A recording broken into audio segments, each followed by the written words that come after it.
Halo, selamat datang. Hari ini kita bakal bahas sebuah prinsip yang dalam banget.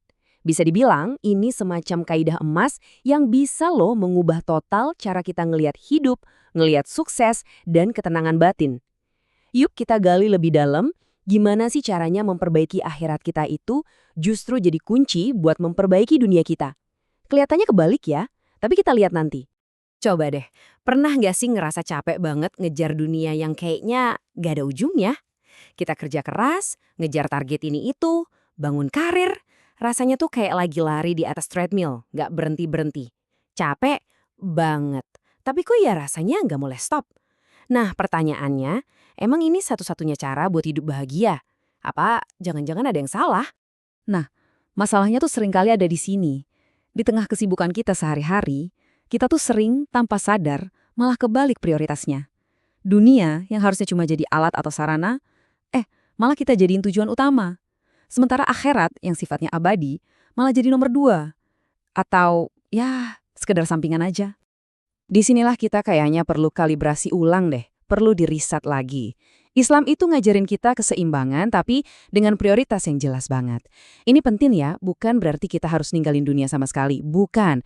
Tapi lebih ke gimana kita menempatkan dunia ini pada porsinya yang pas.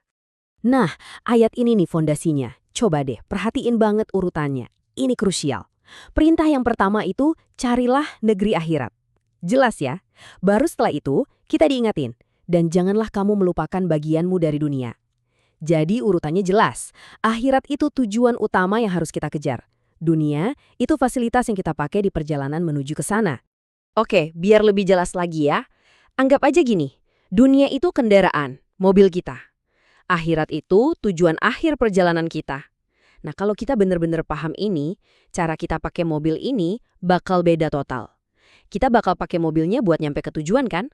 Bukan malah sibuk modif mobilnya, poles terus-terusan, sampai lupa kita tuh sebenarnya mau pergi kemana. Logis kan? Oke, terus gimana dong caranya? Nah, rahasianya itu ada di sesuatu yang nggak kelihatan. Hati kita. Prinsip ini ngajarin kita kalau apa yang terjadi di luar sana, di urusan dunia kita, itu sebenarnya cerminan langsung dari apa yang ada di dalam sini, di hati dan niat kita. Dan ini dia nasihat luar biasa dari Umar bin Abdul Aziz, seorang khalifah yang terkenal banget keadilannya. Coba deh dengerin baik-baik hubungan sebab akibatnya, lugas banget. Perbaikilah akhirat kalian, niscaya Allah akan memperbaiki dunia kalian. Simple. Kita beresin urusan akhirat kita, Allah yang bakal ambil alih buat beresin urusan dunia kita. Ini kaidah yang bisa mengubah segalanya loh. Kalau mau disederhanain, ini tuh kayak formula 2 langkah aja. Gampang kok. Langkah pertama, itu tugas kita. Fokus benerin niat, lurusin hati, dan pasang target utama kita itu akhirat. Udah, itu aja. Langkah kedua, itu bagiannya Allah, janjinya.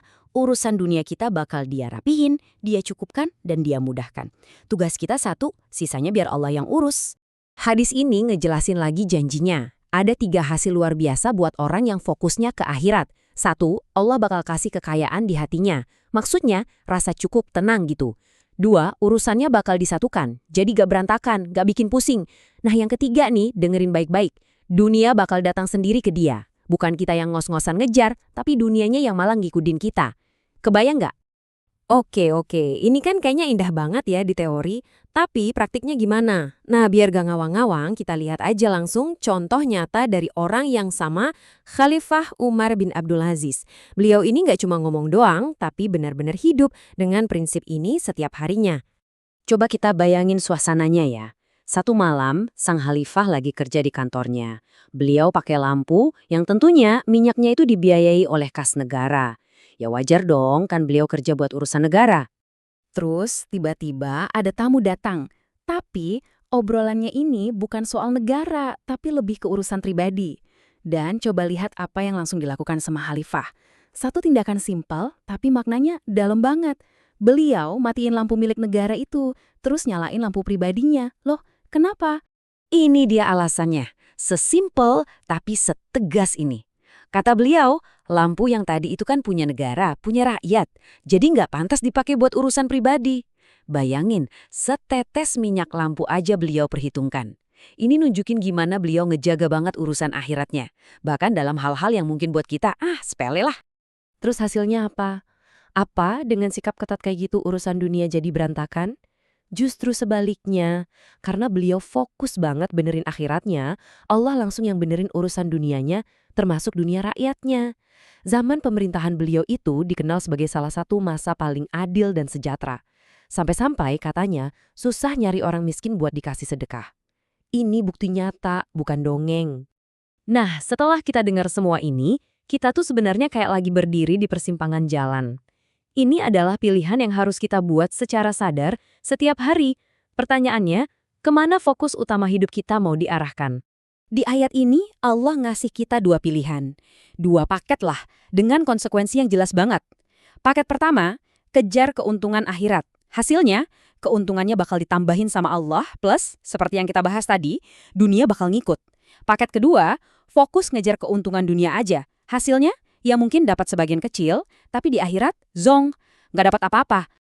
Tabel ini ngerangkum semuanya dengan simpel dan jelas. Lihat deh, kalau fokus kita akhirat, hasil akhiratnya keuntungannya ditambah, dan hasil dunianya, dunia bakal ngikut. Win-win solution. Tapi kalau fokus kita dunia, hasil akhiratnya kita nggak dapat bagian, dan hasil dunianya pun cuma dapat sebagian, terbatas. Kalau dihitung-hitung secara matematis aja, pilihan mana yang paling cerdas coba? Jadi, apa yang harus kita perbaiki sekarang? Pertanyaan ini bukan buat dijawab di kolom komentar ya, tapi buat kita renungin sendiri-sendiri, jujur sama diri sendiri. Setelah tahu rumus emas ini, dari mana nih kita harus mulai memperbaikinya? Jawabannya ada di dalam diri kita masing-masing.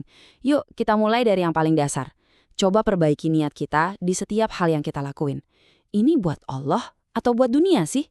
Terus, coba bersihin hati kita dari hal-hal yang bikin keruh, kayak ria atau dengki. Dan yang paling penting, yuk kita setel ulang kompas hidup kita. Arahin lagi tujuannya, lurus ke akhirat. Dan sebagai penutup, mari kita sama-sama resapi doa yang indah ini.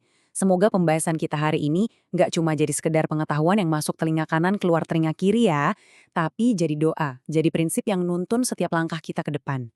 Karena janji Allah itu pasti, perbaiki urusan akhiratmu, maka Allah sendiri yang akan memperbaiki urusan duniamu.